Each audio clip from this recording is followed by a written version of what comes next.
જો તમે 50 લાખ રૂપિયાની હોમ લોન લઈ રહ્યા છો એટ 10% અને ટેન્યોર છે 30 યર્સ, તો એનો ઈએમઆઈ આવશે અરાઉન્ડ 44,000. 30 વર્ષમાં તમે બેંકને 50 લાખ રૂપિયાની પ્રિન્સિપલ સાથે સાથે 1.08 કરોડ ઇન્ટરેસ્ટ બી પાછું આપશો. સો ધ ટોટલ 1.58 CR બેંકને આપણે રીપે કરીશું.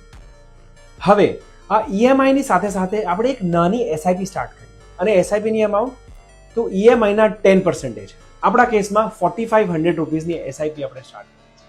તો એટ મોડેસ્ટ એક્સપેક્ટેશન ઓફ 12%, 30 યર્સમાં આપણે એસઆઈપી કરીએ તો એની અમાઉન્ટ શું થશે? Any gases?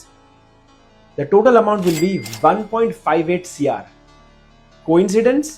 May B, but જે અમાઉન્ટ તમે બેંકને આપી રહ્યા છો એ જ અમાઉન્ટ તમને તમારા ઇન્વેસ્ટમેન્ટ થકી પાછી મળી રહી છે. ઇન અધર વર્ડ્સ, તમે તમારું ઘર ખાલી એસઆઈપી અમાઉન્ટથી જ બાય કર્યું. આપણા કેસમાં 16,20,000 રૂપીસ ઓનલી.